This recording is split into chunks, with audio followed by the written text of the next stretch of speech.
હું એક ગામડામાં ગયો હતો, મેં ઓલા ભીતરિયાને એમ કીધું કે બીડી લાવજો, તો એક બાપુ મારી બાજુમાં આવીને બેઠો, આવડી નાની ઉંમરમાં શરૂ કરી દીધું. એ કે આ ટેવ સારી નહીં. હવે એ બીડી સમજો આ એમ, ત્યારે મારી ઉંમર નાની હતી. હવે બીજી વસ્તુ એક, જ્યારે શ્રી કૃષ્ણની શરણાગતિ કરીએ છીએ ત્યારે 11 વર્ષ અને 52 દિવસના કૃષ્ણની શરણાગતિ નથી હો, સમજી લેજો. કૃષ્ણમાં 11 વર્ષ અને 52 દિવસનો ભેદ છે નહીં, એ લીલાનો ભેદ છે. કૃષ્ણમાં સ્વરૂપમાં ભેદ નથી. તો કૃષ્ણમાં સ્વરૂપની અંદર ભેદ માનવો એ મોટી મૂર્ખાઈ છે.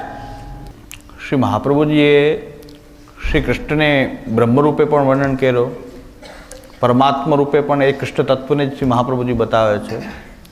ભગવાન કે પુરુષોત્તમના રૂપમાં પણ શ્રી કૃષ્ણને બતાવે છે. અને મહાપ્રભુજી કહે છે કે આ મારું પોતાનું અર્થઘટન નથી, પણ શાસ્ત્રોમાં આ રીતે બતાવેલું છે, એ જ હું વર્ણન કરું છું.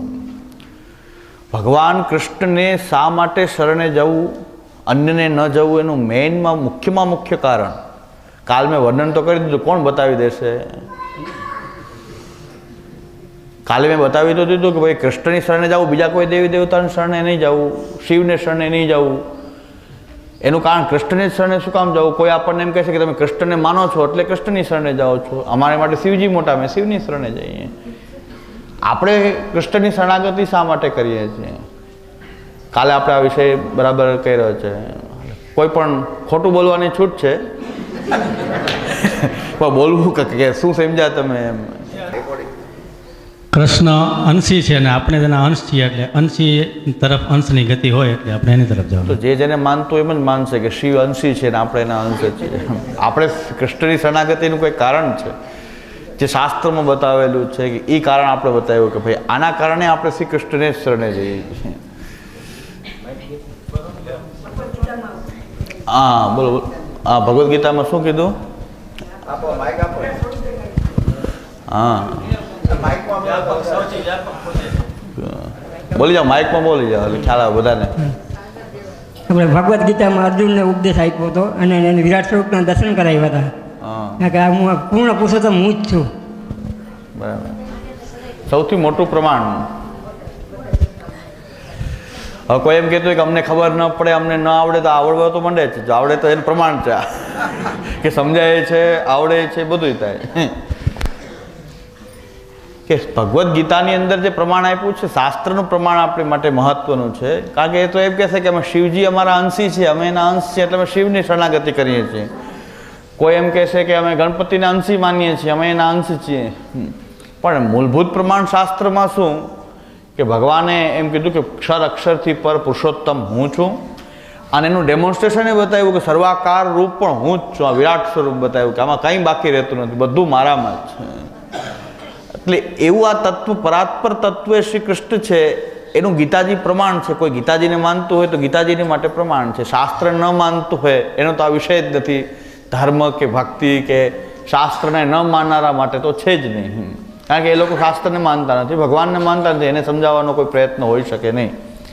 પણ જે શાસ્ત્રને માને છે, આસ્તિક છે, ધર્મમાં માને છે, એના માટે ગીતાજી એકમ શાસ્ત્રમ દેવકી પુત્ર ગીતમ એકો દેવો દેવકી પુત્ર એવ મંત્રોપ્યેકસ્તસ્ય નામાન્યાની કર્માપ્યકમ તસ્ય દેવસ્ય સેવા. તો ગીતાજીનું એવું મૂળભૂત પ્રમાણ એ છે કે સર્વાકાર રૂપ ભગવાને બતાવ્યું કે હું જ પરમાત્મા છું. એટલે આપણે શ્રી કૃષ્ણ શરણામમાં કરીએ છીએ. પછી શ્રી કૃષ્ણ શરણામમાં કર્યા પછી બધું જ એની અંદર સમાવેશ છે. દેવતાઓ પણ એના અંગરૂપ છે, એમાં જ સમાયેલા છે. એવા કૃષ્ણની આપણે શરણાગતિ કરીએ છીએ. એ આપણો મંત્ર છે શ્રી કૃષ્ણ શરણમ. હવે અન્યાશ્રયની વાત હવે કરું છું. પહેલાં આપણું શ્રી કૃષ્ણને આપણે સમજ્યા. હવે શરણમાં રહેવું એટલે કે એનો આશ્રય કરવો, આવા પરમ તત્વનો આશ્રય કરવો. આનાથી પર બીજું કંઈ છે જ નહીં. મત્ત પરતર કિંચિત નાન્યદસ્તિ ધનંજય. હે અર્જુન, મારાથી પર જરા પણ કાંઈ છે જ નહીં, હું જ પરાત્પર તત્વ છું. એ ગીતાજીમાં આપે એ પ્રમાણ આપ્યું. તો આપણે શ્રી કૃષ્ણ શરણમાં કરીએ છીએ તો શાસ્ત્ર સંમત આપણો સિદ્ધાંત છે કે અમે આવા પરાત્પર તત્વ પરમાત્મા સર્વાકાર જે શ્રી કૃષ્ણ છે એની અમે શરણે જઈએ છીએ. હવે બીજી વસ્તુ એક, જ્યારે શ્રી કૃષ્ણની શરણાગતિ કરીએ છીએ ત્યારે 11 વર્ષ અને 52 દિવસના કૃષ્ણની શરણાગતિ નથી, હો, સમજી લેજો. કૃષ્ણમાં 11 વર્ષ અને 52 દિવસનો ભેદ છે નહીં, એ લીલાનો ભેદ છે. કૃષ્ણમાં સ્વરૂપમાં ભેદ નથી. આપણે સ્વરૂપ ભેદ કરી રહ્યા છીએ. લીલાનો ભેદ છે. 11 વર્ષની 52 દિવસની લીલા, પછી ત્યાર પછી પ્રૌઢ લીલા, ત્યાર પછી રાજલીલા. અને મહાપ્રભુજી જો કૃષ્ણને ખાલી 11 વર્ષ અને 52 દિવસનો માનતા હોત તો પછી મહાપ્રભુજી ત્રિવિધ નામાવલીમાં એમ આજ્ઞા કરે છે કે રાજલીલાનું સ્મરણ કરવાથી કૃષ્ણમાં વ્યસન થાય છે. પ્રૌઢ લીલાની પણ નામ આપ રચે છે અને છેલ્લે રાજલીલાનું નામના પાઠ કરવાથી વ્યસન થાય છે કૃષ્ણમાં.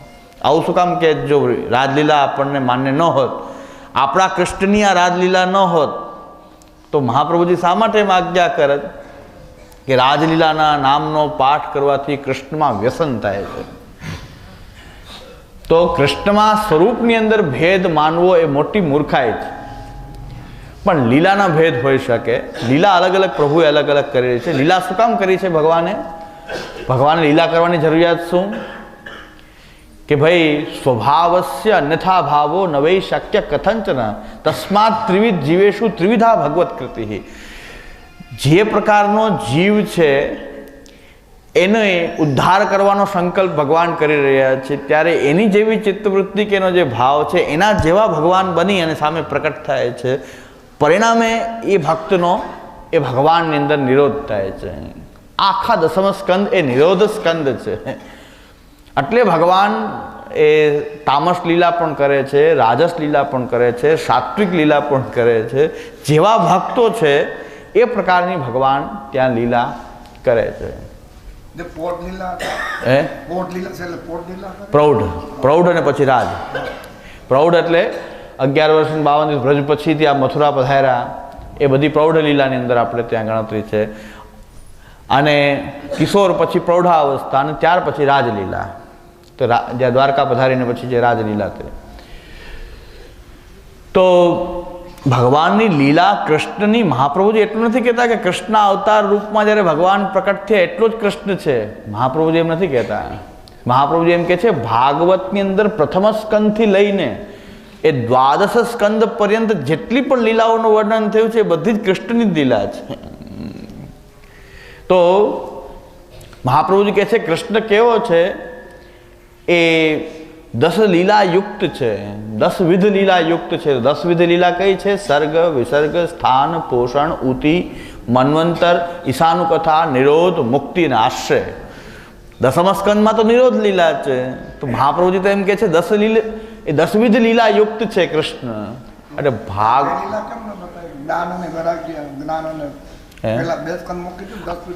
10 વિધ લીલા અને 2 જ્ઞાન અને સાધન છે. એ લીલા જે છે એને સમજવા માટેની પાત્રતા માટે જ્ઞાન અને સાધન અને અધિકાર અને સાધન જે છે, પણ એ 10 વિધ લીલાના અંગભૂત છે. લીલા 10 છે પણ 10 વિધ લીલાને સમજવાની પાત્રતા એટલે કે અધિકાર અને સાધન એ 2 પહેલો અને બીજો સ્કંદ છે. કુલ 12 સ્કંદ છે ભાગવતના. પણ ભાગવત આખું એ આપણે ત્યાં પાઠ કરવાનો છે. ભાગવતની બધી જ લીલાઓ પ્રમાણ છે. ખાલી વ્રજની લીલા પ્રમાણ એ માનવાની ભૂલ આપણે ક્યારેય કરવી જોઈએ નહીં. મોટી ભૂલ કરીએ છીએ કે આપણે 11 વર્ષ અને 52 દિવસ બસ, એના સિવાય આપણો કૃષ્ણ નથી. મહાપ્રભુજી કહે છે 10 વિધ લીલા યુક્ત છે કૃષ્ણ. તો ભાગવતમાં પૃથ્વીરાજાની કથા હોય ને તો એ કૃષ્ણની કથા છે. ભાગવતમાં વામનજીની કથા હોય એ પણ કૃષ્ણની કથા છે. નરસિંહજીની કથા હોય તો નરસિંહજીની કથા પણ એ કૃષ્ણ કથા છે. આદૌ મધ્યે ચ અંતે ચ હરિ સર્વત્ર ગીયતે. મહાપ્રભુજી એમ કહે છે કે ભાગવતની અંદર તો અક્ષર અક્ષર કૃષ્ણ રૂપ છે.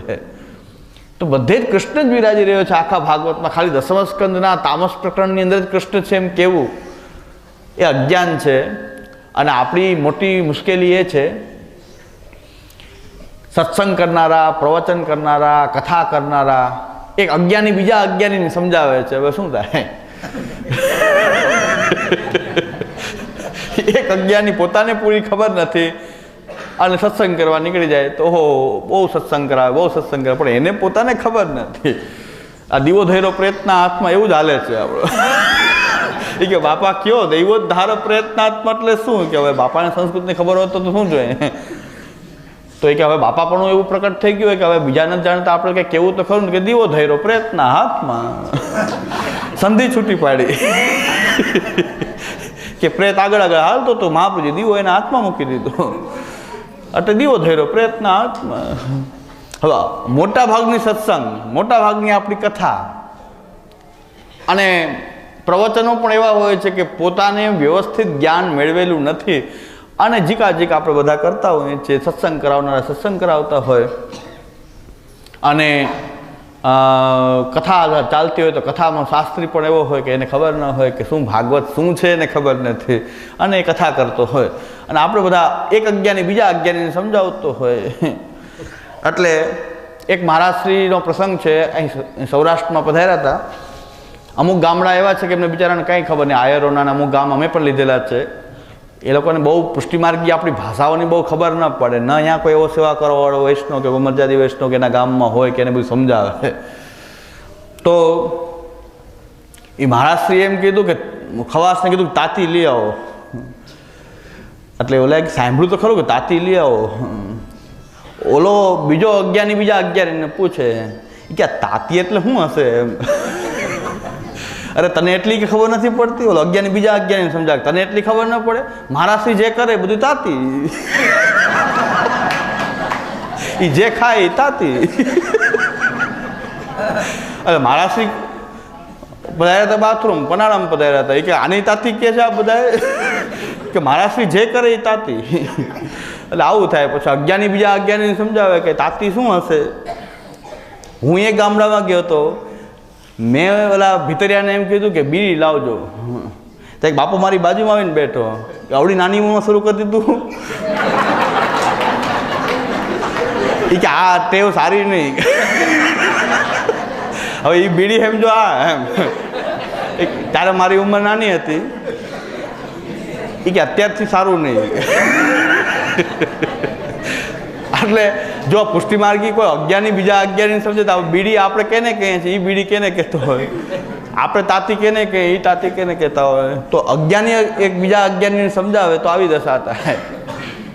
આપણે ત્યાં પણ આવું જ ચાલ્યું છે. કૃષ્ણ આપણો 11 વર્ષ અને 52 દિવસનો, પછી કૃષ્ણ એ આપણો કૃષ્ણ નહીં. બધા કથાએ આમ કરી નાખે, પ્રવચને આમ કરી નાખે. બાપા મહાપ્રભુજીને તો પૂછો કે મહાપ્રભુજી શું કહે છે. મહાપ્રભુજી કહે છે કે 10 વિધ લીલા યુક્ત છે કૃષ્ણ. તો એ શ્રી કૃષ્ણ પરમાનંદ રૂપ છે, 10 વિધ લીલા યુક્ત છે. તો 10 વિધ લીલા ક્યાં 11 વર્ષ અને 52 દિવસમાં ભગવાન 10 વિધ લીલા કરી છે? એ તો નિરોધ સ્કંદ છે, નિરોધ લીલા છે.